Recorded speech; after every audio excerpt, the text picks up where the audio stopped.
경매도 돈 버는 게 아니야. 싸게 사는 게 중요한 게 아니었네. 더 떨어지면 어떡해. 그러니까 부동산 자체에 대한 불신이 생길 수도 있고, 그래서 포기하는 분들이 계신다는 거예요. 네, 반갑습니다. 부부게이터입니다. 오늘은 부동산으로 수천만 원 수익을 내고도 투자를 그만두고 포기하는 이유에 대해서 좀 제 생각을 공유를 좀 드리려고 합니다. 저의 상황에 그랬던 경험이 많아서 그거를 비추어 좀 설명을 좀 드리려고 합니다. 그래서 장표를 보면 부동산 투자의 종류에 대해서 좀 나눠보면 한 3가지 정도의 큰 틀로 나눠볼 수 있을 것 같아요. 뭐 이외에 더 많지만 간단하게 보면 첫 번째가 매매입니다. 매매는 뭐죠? 부동산에 가서 그냥 부동산 소장님한테 전화해서 아파트 매물 나온 거 확인하고 안에 내부 보고 샤시 뭐 바뀌었나 안 바뀌었나 누수가 있나 없나 뭐 천장에 이런 거 상태 같은 거 보고 물 잘 나오는지 보고 마음에 들면 그 가격 그대로 계약을 하는 걸 매매라고 하죠. 요거는 그냥 부동산 소장님한테 전화해서 약속 잡고 마음에 들면 계약금 넣고 계약하고 끝나면 되는 거예요. 그게 우리가 아는 흔히 일반적으로 하는 일반 매매죠. 그게 첫 번째가 있고, 두 번째는 뭐냐면 경매가 있죠. 경매는 법원에 가서 직접 입찰표를 내고 지금 나와 있는 방금 일반 매매로 나와 있던 금액이 예를 들어서 2억이라고 했을 때 2억보다 조금 더 싸게 매입하는 거예요. 그래서 이거는 우리가 직접 법원에 가서 입찰을 하고 싸게 사오는 거죠. 요게 경매인데 법원에서 관할을 한다. 그리고 뭐 민사집행법에 근거한다. 뭐 이런 추가적인 내용들이 있지만은 어쨌든 시세보다 저렴하게 산다. 그리고 추가적으로 알려드릴 거는 그래도 대리 입찰이라는 제도가 있어서 요즘에는 내가 직접 가지는 않아도 된다. 요 정도까지 얘기를 좀 드릴 수 있을 것 같아요. 그래서 세 번째는 공매죠. 공매는 그냥 이제 경매랑 거의 비슷한 개념이긴 한데 실제 법원에 가지 않고 인터넷으로도 입찰이 가능해요. 그러니까 이것도 시세보다 싸게 사는 건 맞는데 세금 체납이 많은 부동산을 공공기관에서 이 세금을 빨리 해소하기 위해서 온비드라는 인터넷 사이트에서 이제 입찰할 수 있게 그렇게 진행되는 게 공매다. 근데 이제 조금 경매하고 차이점은 아파트를 한다고 했을 때는 물건 개수 자체가 조금 많이 적어요. 그러니까 제한되어 있다. 대신에 사람들이 조금 더 모르기 때문에 기회는 있을 수 있으나 물건 자체가 조금 제한이 돼 있다. 근데 같이 보면 좋겠죠. 근데 어쨌든 저는 여기서 경매를 메인으로 타깃으로 잡았으니까 이 경매를 한 건 제대로 낙찰받고 수천만 원을 벌었는데도 불구하고 그 다음에 포기하시는 분들이 어떤 상태가 있는지 현실에 대해서 얘기를 좀 드리도록 하겠습니다. 어떤 문제에 봉착하는지. 자, 그래서 경매의 장점에 대해서 그러면은 관심을 가졌어. 시세보다 싸게 산대. 그러면은 당연히 일반 매매하는 것보다 시세보다 싸게 살 수 있으면 이게 더 좋은 거 아니야? 맞아요. 그게 첫 번째 장점이고 이유입니다. 그래서 시세보다 저렴하게 살 수 있다. 제가 어저께도 이제 수강생분들하고 같이 법원에 다녀왔는데 거의 호가가 7억 중반 정도 하는 서울의 아파트를 6억 100만 원인가? 한 명 들어와서 낙찰받아 가더라고요. 지금 분위기가 다시 또 막 그렇게 좋지는 않잖아요. 그러니까 분위기가 안 좋을 때 경매장에 사람이 더 없거든요. 그때 그런 물건들이 생겨요. 그리고 말고도 부산에 있는 아파트였는데 2억 시세가 한 2억 5천 정도 되는 아파트인데 2억인가 2억 천에 낙찰 또 그분도 혼자 와서 낙찰 받아간 사례가 있더라고요. 그러니까 그런 것들을 가장 큰 장점이라고 보면 돼요. 그러니까 누구는 부동산에 가서 2억 5천에 사는 거를 누구는 경매장에 그냥 한번 가서 2억에 사는 거예요. 4천만 원, 5천만 원, 웬만한 대기업장 연봉보다 더 비싼 그 연봉을 한 번에 이제 시세 그 차익을 얻게 되는 거죠. 그게 첫 번째고요. 두 번째는 뭐냐면 대출이 잘 나온다. 그러니까 지금 무주택자 기준으로는 대출이 훨씬 더 잘 나오고 있습니다. 실제 저희 그 수강생들 이번 주 저번 주에 낙찰받은 분들이 각각 있는데 거의 낙찰 금액의 90% 가까이도 지금 대출을 알아보고 있어요. 그러니까 이거는 보수적으로 접근하면 80% 정도 보시면 되고요. 조금 내가 싸게 받았다 하시는 분들은 90%까지도 지금 나올 수가 있습니다. 요거는 이제 각자 개인 신용이나 요거에 따라서 소득에 따라 조금 차이는 있지만 대출 금액이 크지 않은 물건을 내가 낙찰받았다고 했을 때는 한 2억대, 3억대까지는 지금 그렇게 대출을 해주려고 한다. 이 이유가 뭘까요? 은행에서는 대출을 많이 해주는 이유는 우리가 이거 원금 회수하는 게 좀 더 안정적이라고 판단하면 대출을 더 많이 해줘요. 그게 가장 큰 이유예요. 그러니까 지금 아파트 가격이 5억짜리가 3억이 된다 했을 때 3억짜리를 우리는 경매로 2억 5천에 사잖아요. 그럼 원래 5억에 샀던 사람보다 2억 5천에 거의 절반 값에 사는 거란 말이죠. 이 사람들한테 대출을 해줬을 때 혹시나 이 사람들이 이거를 이자를 못 갚아서 경매를 넘긴다 하더라도 은행 입장에서 빌려준 원금을 다 회수할 수 있을 것 같다라는 생각을 하기 때문에 다른 것보다 대출을 더 많이 해주는 거예요. 그게 포인트입니다. 그래서 경매는 지금 대출이 좀 더 잘 나온다. 자, 그리고 세 번째는 뭐냐면 하락장에도 수익을 낼 수 있다. 이게 참 재밌는 게 작년 연말 올 초가 가장 경매의 피크였거든요. 그러니까 근데 작년 연말 올 초는 부동산 하는 사람들한테는 거의 지옥이었어요. 뭔가를 부동산을 내놓은 사람들 거의 30% 고점 대비 30% 40% 가까이 떨어진 금액으로 팔아야 됐었으니까. 근데 그 상황 속에서 경매를 했다라고 하면은 3, 40% 떨어진 금액에서 20, 30%를 더 싸게 산 거예요. 그러니까 거의 한 2017년, 18년 가격에 사신 분들이 있어요, 경매로. 그러니까 이게 하락장에는 3억짜리를 2억에도 살 수 있고요. 5억짜리는 3억에도 살 수 있는 게 경매예요. 그러니까 한번 배워두면 상승장 때 마진 2, 3천이었던 거를 하락장 때는 1, 2억까지 낼 수가 있다고요. 그게 경매의 가장 큰 매력이에요. 그러니까 내가 이거 하나 잘 배워두면은 상승장, 하락장, 내가 나한테 유리한 시기에서 내가 투자를 하면은 이거는 언제든지 써먹을 수 있는 아주 좋은 유용한 기술이기 때문에 경매를 택하시는 분들이 많죠. 그리고 네 번째가 리스크는 상대적으로 덜하다. 뭐냐면 남들보다 싸게 사고 들어가니까 다른 사람들보다 투자하는 데 있어서 마음 자체가 일단 편해요. 마음도 편하고 안전한 것도 팩트죠. 뭐 예를 들어 남들은 3억에 샀어. 근데 우리는 뭐 2억 5천에 샀어. 2억 5천에 샀던 게 3억이 시세였는데 몇 달 뒤에 또 떨어졌어. 2억 5천으로. 5천만 원 떨어졌다 칠게. 그럼 20%가 떨어진 거거든요. 근데 우리는 20%가 떨어져도 본전이니까 좀 더 괜찮은 거예요. 아직까지는 본전이잖아요. 거기서 더 떨어진다고 할 수 없겠죠. 그래도 나보다 훨씬 더 높은 금액에 샀던 사람들보다 훨씬 안정적으로 투자할 수 있어요. 그러니까 그 금액에서 더 떨어진다고 하면은 사실은 뭐 만약에 저희 기준 완전 투자자 기준의 입장에서는 돈을 더 어디 융통을 해서 그보다 더 그럼 경매로 싸게 살 것 같아요. 그런 식으로 할 수가 있다. 그래서 어쨌든 리스크가 일반 매매보다는 상대적으로 덜하다. 넘어가서 부동산 경매로 낙찰받는 게 근데 이제 쉽지만은 않은 거죠. 이 장점을 보고 되게 좋은데 야 완전 그럼 무조건 이거 해야지 하면서 들어오신 분들이 계시다라는 거예요. 근데 왜 중도 포기가 많을까요? 그 이유에 대해서 얘기를 드리면 일단 무한 입찰을 하는 거예요. 무한 입찰. 계속 입찰하는 거예요. 왜? 낙찰 받아야 되니까. 근데 처음에는 내가 한 번, 두 번 만에 낙찰 받을 수 있을 것 같아. 그런 생각이 들면서 막 하거든요. 근데 딱 한두 번 떨어지잖아요. 그때부터 김이 폭 식는 거예요. 야, 이거 되는 게 맞냐고. 야, 지금 이 가격을, 야, 거의 시세에 받는데, 야, 진짜 싸게 받는 거 맞아? 라는 생각을 하게 돼요. 그래서 첫 입찰은 거의 대부분 폐찰합니다. 근데 운 좋게도 초심자의 행운으로 첫 입찰에 낙찰받는 분들이 또 종종 있습니다. 근데 이거는 거의 진짜 잘 없어요. 그러니까 저만 해도 거의 대여섯 번 폐차를 했었거든요. 그러니까 그 기간을 건들 줄 아는 사람만이 이제 살아남는 것이고요. 그래서 어쨌든 6번, 7번 이후에 뭐 많게는 10번 이후에도 낙찰 받습니다. 그래서 어쨌든 이쯤에 낙찰을 받는다라고 가정하고 그분들은 살아남은 거고 상위 20%가 된 것이고요. 근데 보통 이 입찰 후 폐찰 한두 번에서 한 80%는 이 경매장을 떠납니다. 한두 번 해보고 내가 연차 써보고 하니까 시간 들이고 교통비 들이고 식비 들였는데 수지가 안 나오는 거예요. 근데 요거는 뭐 중요 포인트를 오늘 다 얘기할 수는 없지만 그분들은 사실은 입찰가 산정하는 방법이랑 그 물건 고르는 방법 자체를 감이 아직 부족한 거예요. 사실 그 시세에 받아가는 지역을 선택하신 것이고요. 시세에 받아가는 물건을 선택하신 거예요. 저는 애초에 그런 것들을 선택을 안 하거든요. 경쟁이 셀 게 보이거든요. 근데 그거는 내가 단번에 알아내기가 쉽지 않아요. 경험이 어느 정도 조금 쌓이면 그게 눈이 트이는데 그 초보자들이 그걸 보기가 어렵다라는 거죠. 그래서 그렇게 해서 떠나가는 거예요. 근데 그래서 저는 이제 이 상태에서는 이렇게 얘기 드리죠. 야, 그러면은 처음부터 10번 폐찰한다 생각하고 입찰 경매 시작하라고. 그 마음가짐과 내가 한 번에 낙찰 받을 수 있다 라고 생각하는 마음가짐하고는 완전 다른 얘기입니다, 여러분들. 기대감이 클수록은 여러분들이 어떻게 된다? 실망이 커요. 실망이 크면은 그 다음 단계로 이어지는 게 어려워요. 그래서 내가 한두 번 만에 낙찰 받았던 사례들만 보고 그 생각만 하고 이거 입찰한다? 위험합니다. 끝까지 못 가요. 근데 내가 10번 정도 입찰하겠다라는 마음을 가진 사람들한테 3, 4번, 5번 만에 낙찰 받으면 쉽네? 다음 거로 넘어갈 수가 있게 돼요. 그런 차이들이 좀 있습니다. 그래서 부동산 경매로 지금 낙찰 받고 수천만 원 버는 게 쉽지만은 현실인 거예요.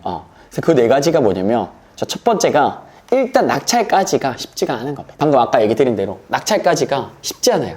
내가 그걸 보는 눈도 아직 없고 지역을 어디 선택해야 되는지도 모르고 그냥 우리 집 근처 그냥 지역을 선택한 거예요.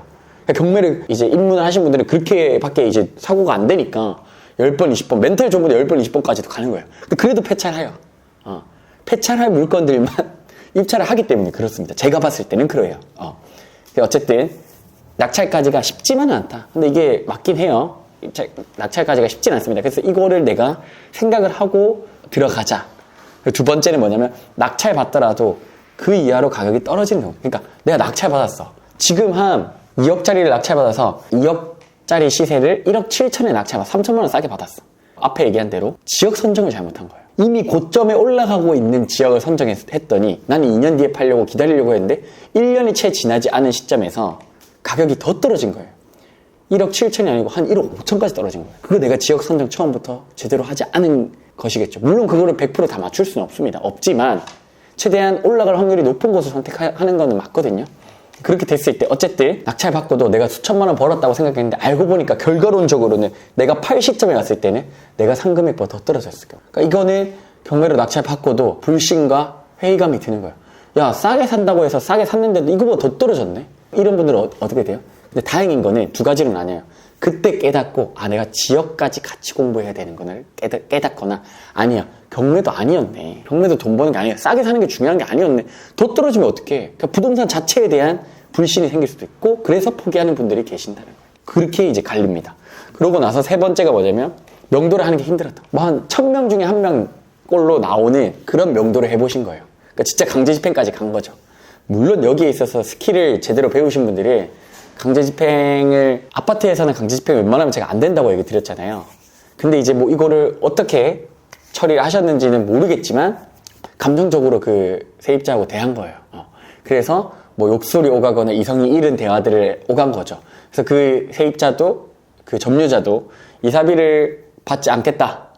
네 마음대로 해라. 이거는 뭐 법적으로 가자 해가지고 그 강제 집행까지 가고 그러면서 막 회유하고 다시 또 협의했다가 뭐 이런 경우들이 있는 거죠. 그러니까 사장님 그냥 좋게 다시 그냥 이사비 주고 끝내줘. 그럽시다 했다가 또 마음이 바뀌어서 아닙니다. 그냥 법대로 하십시오. 뭐 이렇게 하고 이렇게 했다가 막 시달린 거예요. 그런 시달림을 경험하고 이게 꼭 아파트만 먼저 하시는 분들이 아닌 분들도 있거든요. 예를 들어 상가를 한다고 했을 때는 명도도 안 되고 좀 더 올라가요. 그럼 그 임차인 분들하고 막 이런 저런 되게 힘든 명도 과정을 거친 거죠. 그분들 같은 경우는 이제 그럼 나 경매 안 할래. 그냥 편하게 일반 매매로 살래. 하거나 떠나거나 그런 겁니다. 그러니까 이 명도에 대해서 학을 뗀 거예요. 야, 이거 그냥 그 사람들 그냥 세입자 대하고 임차인 대하고 점유자 대하는 것 자체가 나랑 안 맞는 사람 떠나겠죠. 그게 세 번째고요. 네 번째는 세금과 대출을 잘 몰랐다. 그러니까 내가 지금 한 건으로는 수익이 났어. 운 좋게 그러면 이 사람의 수익 났어요. 떨어지지도 않았어. 2년 뒤에 한 1000만 원 더 올랐어요.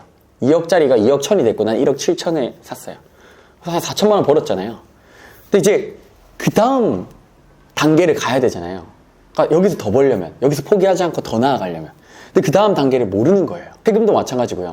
야, 세금을 뭐 취득세가 이렇게 나가고 중간에 뭐 보유세가 이렇게 나가고 한 개를 더 사서 아니면 바로 팔면은 세금이 뭐 77% 내는 것도 모르고 시작하는 분들도 계시더라고요. 그런 분들이 있는 거죠. 그 대출이 내가 기존에 다른 대출이 있었던 거예요. 신용대출이도 마통 뚫어놓은 게 있었는데 그냥 알고 보니까 대출이 더 안 나오는 거예요. 내가 생각한 만큼. 그래서 그거를 구한다고 뭐 몇천만 원을 더 구하고 뛰어다닌다고 되게 애를 먹은 거예요. 그런 분들은 포기하거나 이 다음 스텝을 안 가는 거예요. 가기 어려운 거예요. 좋은 기억이 아니니까. 그런 분들은 이제 쉽지가 않은 거죠. 그래서 제가 요거를 다시 가져와서 꾸준히 경매로 이제 수익 내는 사람들, 그러면 이거를 띄워놓고 경매로 수익을 계속 내고 부동산 투자로 계속 수익 낼 수 있는 사람들에 대해서 얘기를 좀 드리면, 자, 첫 번째는 일단 낙찰까지 기계적으로 입찰하는 거예요. 자, 얘기 드렸죠? 한두 번 만에 내가 입찰해서 낙찰 받을 거라는 생각은 버리셔야 된다.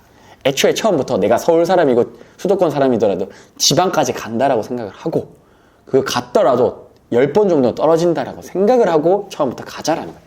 근데 그렇게 하더라도 경매로 사는 게 훨씬 이득이라는 거예요. 그래서 처음부터 우리는 떨어져. 제가 잘하는 게 그거거든요. 안 될 거라고 생각하고 시도를 여러 번 해요. 그러면은 될 거라고 생각하는 사람들하고 천지 차이입니다. 꾸준히 할 수 있는 것에 대해서. 첫 번째 낙찰 받고도 두 번째도 마찬가지예요. 그때도 그냥 이거 내가 떨어질 건데 뭐 라는 마음으로 갈 때 항상 다 낙찰이 돼서 그 마음 가지면 더 기분이 또 좋아요. 내가 될 건데 생각하고 가는 분들은 멘탈도 더 상처가 많이 가요. 스크래치가. 마음 상처도 너무 많이 받고. 그래서 첫 번째 기본값 자체는 우리는 최소 10번을 한다. 한두 번 떨어진 거에 일희일비 할 거면 애초에 시작하기가 어렵습니다, 여러분들. 물론 최대한 뭐 제가 입찰가 산정하는 방법이나 이런 걸 알려드리겠지만 변수들이 있다고요. 그런 것까지 우리가 이제 다 예측가 어려우니까 그 확률을 줄이는 건 맞지만 우리는 마음가짐을 애초에 그렇게 가지자. 자, 두 번째는 뭐냐면 경매만 배운 게 아니라 지역 분석도 같이 한다. 경매만 배운 게 아니라 지역 분석도 같이. 그러니까 아까 방금 얘기 드렸던 게 뭐였죠? 내가 싸게 샀는데 그거보다 더 떨어진 사람들. 그 다음 두 번째 투자하기가 어려운 거예요. 근데 그거는 경매라는 스킬만 배웠기 때문에 그렇습니다. 경매라는 스킬을 전쟁에 제가 비유를 많이 하는데 경매라는 스킬은 전쟁에 비유하면은 그냥 총을 쓸 건지 칼을 쓸 건지 화살을 쓸 건지 그게 그냥 경매예요. 경매는 그 무기 중에 하나라고요. 근데 그 전쟁에서 이기려면 어떻게 돼요? 총을 쓸 건지 그것도 중요하지만 애초에 이 전쟁에서 이길 수 있는지 없는지 승리 확률이 높은지 아닌지가 판단이 먼저 돼야 되잖아요. 그게 뭐 부대 원수라든지 전략, 뭐 장군, 좋은 장군들이 얼마나 있는지 뭐 되게 여러 가지잖아요. 그런 것들을 따져서 이 전쟁에서 내가 이길 수 있는지 없는지 판단하는 거. 그게 바로 지역 분석이거든요. 그게 먼저 돼야 된다는 거. 그래서 이분들은 다음에 할 때 지역 분석 또는 처음부터 저한테 부비게이트한테 경매를 배우면 뭐죠? 지역 분석까지도 같이 합니다. 당연해요. 저는 경험자이기 때문에 그거를 얘기를 드려야겠죠, 당연히. 그래서 지역 분석이 안 된 경매 낙찰은 의미가 없다. 떨어질 곳에 싸게 사는 거 의미가 없다. 조금이라도 오를 확률이 높거나 최소한 보합으로 갈 정도의 지역에 싸게 사면 우리가 수익이 나는 것이지 그게 아니라면 의미가 없다. 그래서 지역 분석도 같이 하게 된다. 세 번째 뭐냐면 명도를 쉽게 하는 방법을 안다. 명도로 스트레스 받았다고 했잖아요. 그러니까 미리 대안을 고려하는 거예요. 제가 항상 얘기하는 수업 때 얘기하는 뭐 제3자 합법이라든지 그런 것들을 하고 하면은 아파트 안에서는 크게 문제될 게 없습니다. 그리고 그분들이 이성을 잃고 얘기를 하더라도 우리는 기계적으로 직원처럼 우리 공무원분들이 일하는 것처럼 그냥 그 사안에 대해서만 우리 MBTI적으로는 T적으로 가자라는 거죠. 이성적으로. 그분들이 흥분하고 감정적으로 나오더라도 우리는 됐습니다. 사장님 죄송합니다. 사장님 의견을 고려해야겠지만 회사에서는 이렇게 답이 옵니다. 죄송합니다. 제가 해드릴 수 있는 게 이 정도까지밖에 없네요.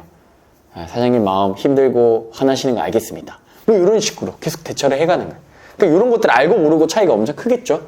무턱대고 그냥 내가 저거 낙찰자인데요. 사장님 그냥 이때까지 나가시고요. 이사비는 뭐 얼마 못 드립니다. 뭐 이렇게 하면 당연히 싸울 수밖에 없겠죠. 그러니까 이거는 명도를 대화하는 협상 스킬을 못 배우면은 그렇게 되겠죠. 배우지 못했다면.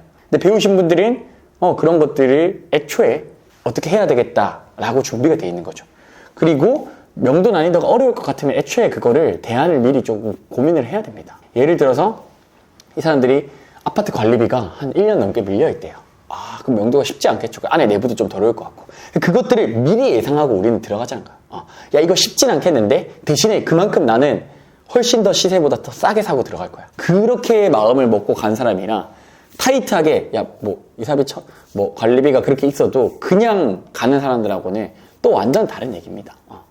내 마음에 미리 준비를 했냐, 갑작스럽게 그 상황을 받아들이냐 하는 거는 완전 다른 얘기입니다. 아시겠죠? 그래서 미리 어느 정도 대안을 좀 고려해서 가자. 네 번째는 아파트만 투자하지 않는다. 그러니까 아까 세금이랑 대출이 있었다고 했잖아요.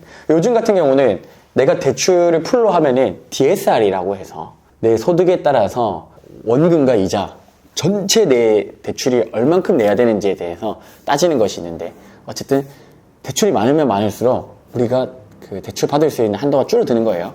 그래서 그렇게 되면은 한두 건 하게 되면 사실은 다주택자가 안 돼요. 그래서 그 다음 단계를 고민해야 되겠죠. 만약 이거를 내가 해지 하고 싶으면 이거를 더 넘어가서 투자를 해서 투자 수익을 얻고 싶은 분들은 아파트만 하지 않는 거예요. 그래서 세금을 적게 낼 수 있는 부분은 뭐가 있을까요? 뭐 예를 들어 아파트가 아닌 상가, 토지, 공장, 그 다음에 꼬마 빌딩, 이런 단계 아니면 MPL 저처럼 뭐 그런 것들을 고민해보는 거죠. 근데 그것들을 그냥 일반 개인으로 하는 것이 아니라 법인으로 고려를 하는 거죠. 법인세는 최대 보통 200억 수익 나는 데까지 그 지방세 포함해서 22%가 최대거든요. 2억 이하 수익은 11%예요. 그러니까 세금 문제였다면은 법인으로 이제 이동을 하는 거예요. 그래서 다른 부동산 상품을 보는 거죠. 그게 이제 그렇고 대출도 마찬가지예요. 법인으로 하면은 일반 개인보다는 DSR을 안 보니까 법인 사업자는 매매 사업자, 법인 사업자, 임대 사업자들은 DSR을 고려가 이제 조금 안 되거든요. 그래서 그 부분에 있어서는 또 대출까지 생각하면은 법인이 좀 더 유리한 거죠. 물론 그걸로 아파트를 투자하면은 대출이 또 적게 나오지만 그래서 아파트가 아닌 다른 부동산을 보는 겁니다. 그게 이제 차이예요. 요 다음 단계로 이제 가는 거죠. 요런 해결책들을 갖고 여러분들이 하게 되면 경매로 수천만 원을 처음 벌고 나서도 더 벌 수 있는 여러분이 될 수가 있는 거예요. 그래서 제가 이제 30건 이상 낙찰 받고 실제 경험담 느꼈던 거를 간단하게 다시 한 번 더 정리해서 얘기하면은 그 입찰까지 오기도 어려워요. 사실은 자, 첫 번째 허들이 이거예요. 경매 책 읽고 강의 듣는 것까지 오기도 어려워요. 관심 가진 사람들이 100명이라면 그것까지 오는 사람이 한 50명이라 칠게요. 50명. 자, 50명까지 왔어. 자, 그러고 나서 강의 수업까지 들었어. 근데 내가 실제 입찰까지 온다? 그 50명에서 한 20명 정도 될까 말까요. 다시 20명으로 왔어. 입찰해봤어. 한두 번 해봤어. 자, 근데 아까 제가 뭐라 했죠? 한두 번만에 낙찰을 받기가 어렵다고 했죠. 자, 그 20명 중에서도 그러면 낙찰까지 오는 사람 몇 명이 되냐? 했을 때 한 5명에서 10명 정도 된다. 자, 그런데 5명에서 10명이라 칠게. 10명으로 뽑혔어. 내가 낙찰받아 수익 냈어. 그러니까 누군가 그 10명에서는 수익을 유지하는 사람은 거기서도 제가 봤을 때는 한 절반 정도 된다. 왜? 아까 제가 얘기했던 4가지를 고려하지 않았기 때문에. 처음부터 그걸 고려해야 되는데 그냥 경매만 생각한 거예요. 그리고 경매가 쉽다 생각한 거예요. 그런 분들은 다음 스텝을 또 못 가겠죠. 근데 살아남았던 5명은 그 다음을 더 봅니다. 그게 되라고 제가 이 지금 영상을 찍는 거예요, 여러분들. 자, 그래서 그 얘기를 드렸고, 실거주자가 입찰이라도 하면 일단은 확신의 패찰. 뭔 말이냐면 우리는 투자의 개념으로 들어간다고 했을 때 실거주자 오게 되면은 마진을 더 적게 봐도 괜찮은 거예요. 당연하죠, 여러분들. 일반 부동산에 가서 아까 얘기 드린 대로 2억 6천에 매물이 올라와 있으면 그 사람들이 부동산 가서 그냥 살려면 2억 6천에 밖에 못 사요. 근데 경매로 살 수 있으면 2억 1천에도 살 수 있대. 근데 실거주자는 이거 꼭 받아야 되니까 2억 1천까지도 안 바래. 2억 3천 쓰는 거예요. 그럼 우리는 2억 2천을 2억 1, 2천을 쓰려고 했는데 실거주는 2억 3천 써도 만족하잖아요. 3천만 원이나 싸게 살 수 있는데 이거 경매라는 거 하나 그냥 써서 3천만 원 싸게 살 수 당연히 더 넘게 쓰겠죠. 그래서 우리가 같이 이제 투자자 입장에서 그 사람들하고 붙으면은 지게 되겠죠. 그런 경우들이 발생한다라는 거예요. 하다 보면. 그래서 좌절하는 거예요. 저거 왜 이렇게 높게 받아가? 하는데 그 사람들한테 이유가 있는 거예요. 또는 초보자, 모르는 사람들이 그냥 높게 와서 받아가는 경우도 많아요. 그건 어쩔 수가 없잖아요. 우리가 그 사람들하고 대결할 수 있을 거라 아닐 거라 100% 확신하고 입찰할 수가 없으니까. 근데 그런 것들이 겹치면은 문제가 생긴다. 그러니까 멘탈이 이제 무너지는 거죠. 또 여기서 상승장으로 갔다. 지금 또 하락장에는 무서워서 또 하락장이라고 더 떨어질까 봐 못해. 근데 또 그렇게 해서 상승장으로 왔어. 그때 내가 입찰하잖아요. 그럼 경쟁자가 너무 많은 거예요. 또 똑같이. 아파트에 막 30건, 40명, 100명까지도 들어간, 저는 120명까지도 들어간 거 입찰해 본 적이 있어요. 갑자기 그 지역의 가격이 오르면서. 난리가 났겠죠. 법원 안에 들어가지도 못해요. 밖에서도 되게 어려워요, 있기가. 숨쉬기가 어려워요. 산소가 없어, 산소가. 그런 상황인 거죠. 그렇게 되면 어떻게 돼요? 내 마진이 당연히 줄어드는 거예요, 여러분들. 당연히 줄어들어요. 그때는 또, 안 남는다고 또 못해. 그럼 또 하락장이라고 못해. 그럼 되겠어요, 여러분들? 못해요, 그러면. 뭐냐면 내 기준이 세워져야 돼요. 상승장에서 상승장 적당히, 하락장에서 하락장 이 정도 가격. 그럼 나는 내가 얼마만큼 싸게 받아야 내가 이 투자가 안정적으로 이끌어갈 수 있을까에 대한 고민을 많이 해보셔야 된다는 겁니다. 그럼과 동시에 내 기준이 원칙이 생기면은 그 가격으로는 안정적으로 투자가 가능한 거예요. 제가 지금 매도하려고 내놓은 아파트가 한 2-3개 정도 있는데 그것들이 지금 가격이 원래 샀던 것보다 떨어졌지만 저는 경매로 완전 싸게 샀기 때문에 그 떨어진 금액이 수천만 원이라 하더라도 저는 수익이 그것보다 훨씬 더 많거든요. 그래서 그 정도는 만족하는 거예요. 그거 팔고 더 좋은 거, 지금 분위기 안 좋으니까 더 싸게 사면 나는 마진이 또 더 생기는 거죠. 그 구조를 짜서 가는 거예요. 그 구조를 짜서 가는 거예요. 그래서 이거는 내 기준이 명확하면 그렇게 되는 겁니다. 그래서 이거까지 또 얘기했고, 낙찰 후에 아까 얘기했던 투자금이 떨어진다. 그럼 어떡해? 아까 너가 그러면은 법인하라고 했는데, 투자금이 없는데? 그러면 어떡합니까? 내 기준에서 만들어야겠죠. 첫 번째는 모으는 거 말고 없죠. 씨드를 모아야죠. 그럼 그 기간 동안 예를 들어서 내가 1년 정도 다시 모아서 그 정도 씨드로 다시 그럼 다른 거 해보겠다. 아파트가 또 될 수도 있고, 아니면 상가가 될 수도 있고, 토지가 될 수도 있고, 여러 가지가 돼요. 묘지, 지분 많아요, 할 게. 그걸로 가든지. 그럼 그 모으는 거에 그 스피드를 늘리려면 어떻게 해야 돼요? 부업을 해야겠죠. 내 본업이 있더라도 부업을 해야겠죠. 근데 부업도 상방, 하방이 있어요. 그러니까 상방이 닫혀 있는 것들이 있죠. 그러니까 예를 들어서 최대한 이 부업은 한 달에 100만 원까지밖에 못 버는 부업이야. 물론 그거라도 해가지고 그거 수익 낸 거는 대단한 겁니다. 근데 그보다 더 열려있네. 뭐 예를 들어 유튜브가 될 수도 있고 스마트 스토어가 될 수도 있고 뭐 쇼핑몰 뭐 여러 가지가 있겠죠. 그러니까 돈을 무한정으로 더 벌 수 있는 부업들을 시도해보는 것이죠. 그게 아니더라도 100만 원, 50만 원 수익 내는 것도 잘하는 겁니다. 그게 되면 어쨌든 시드를 더 빨리 모을 수 있으니까. 그런 걸 한다든지 아니면 새로운 사업을 그냥 내 본업을 하면서 조금씩 준비를 한다든지 아니면 그 시간에 이것들을 같이 하면서 뭐예요? 계속 부동산 공부를 같이 하는 겁니다. 그렇게 가는 거예요. 어쨌든 시드를 빨리 모으는 방법에 기인한다. 그렇게 보면 돼요. 시드를 빨리 모으는 방법은 부업, 사업, 아니면 본업에 그거를 또 커리어를 강화시키거나 그런 것들을 계속 하면서 기다려야죠. 투자금이 떨어지면. 시드는 뭐 각자 상황에 따라 다른데 한 3천만 원 정도면은 충분히 시작해 볼 수가 있다. 그거 이하여도 가능은 합니다. 직장을 다니고 더 세부적인 구조를 짰을 때 요즘에는 직장 다니면 보통 신용대출 1,000만 원 정도를 더 얹어서 그러니까 저는 한 3천 정도는 만들어서 하면 좋겠다는 거죠. 근데 그게 그러면은 2천만 원 모은 사람도 가능하다는 거죠. 직장을 다니고 있으면 1,000만 원 정도의 신용대출을 얹어서 해볼 수는 있다. 2천만 원까지도 가능하고 연봉이 높으면.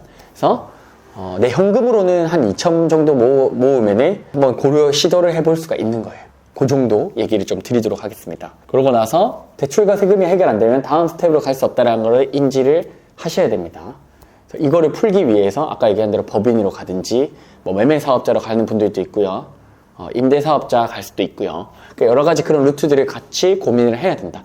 그 다음 스텝으로 근데 그게 무서우면 본인은 거기에 있어야 된 거예요. 난 그냥 아파트 투자 한 1년 뒤에 한 건 더 할래. 그렇게 가는 거예요.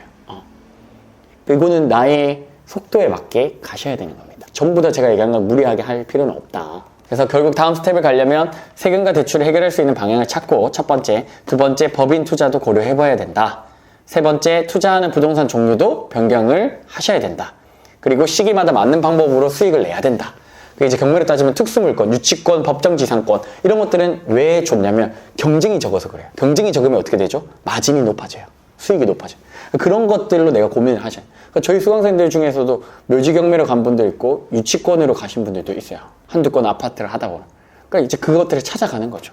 그것들은 시기마다 다 쓸 수가 있어요. 그러니까 여러분들이 경매를 배우면 그 부동산 종류를 여러 가지를 넓혀가면 하락장이든 상승장이든 나한테 유리한 조건에 안정적인 투자를 할 수 있는 무기들이 많아지는 거예요. 칼도 쓸 수 있고 총도 쓸 수 있고 화살도 쓸 수 있고 뭐 단검도 쓸 수 있고 뭐 여러 가지가 있죠.